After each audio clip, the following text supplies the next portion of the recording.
Hi everybody, my name is Amanda Batista, Associate Editor of Retail TouchPoints.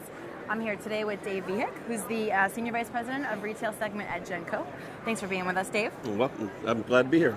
Excellent. So we're here at the National Retail Federation's Big Show 2012 at the Javits Center in New York City. So Dave, first, how are you finding this year's NRF show? Is it meeting your expectations? From a turnout standpoint, it's pretty amazing. And it's really been interesting to see all of the technology that's out there this year. And again, the turnout has just been fantastic, meeting with customers and prospects as well. Excellent. So the work that Genco is doing is pretty interesting. You're working to integrate a more comprehensive planning solution called product lifecycle management. So can you tell us a little bit about this and how it helps to streamline retail planning?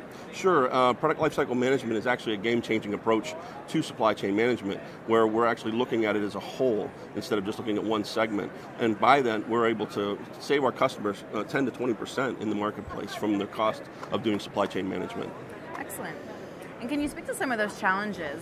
So for the retailers really looking to move into e-commerce, what are the barriers that they run into, and how is Genco really working to help them with those challenges? Well, especially a lot of the brick and mortar retailers, when they get into the e-commerce world, they look at it as a silo. Right. And pretty much they set up a whole separate network of procurement, warehousing, distribution, and dealing with their customers. And so you have those silos, which adds another layer of cost onto doing business.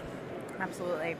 So to that end, how does Genco really assist retailers from a logistics perspective? Well, when you look at it from a logistics standpoint, we've actually had a customer that looked back at their network after setting up separate networks. And we were able to justify going through and saying you have a separate network for your transportation, you're letting your suppliers do your distribution into you, but you don't have any coordinated way of getting it back to them. Right. And so we were able to do a study, look at their procurement, which also wasn't using a TMS to manage it into their stores, and do it out to e-fulfillment.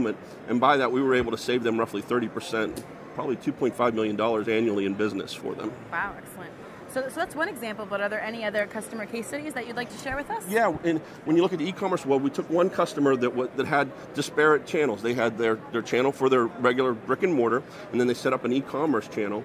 We went through and looked at that network, and we said, let's see if we can put it inside the same building. So we were able to carve out a portion of the building to do the fulfillment piece using the same product that we're using to do it to their stores, although doing e-fulfillment and each picks. And we were able to do it in the same building, saving them about $850,000. Excellent. Wow, that's pretty great. So are there any company developments or any kind of news on the horizon for 2012? When we're looking at 2012, obviously we're looking at ways of getting more efficiencies, looking at a lot of the technologies that are out there today. But one of the areas, obviously, is sustainability.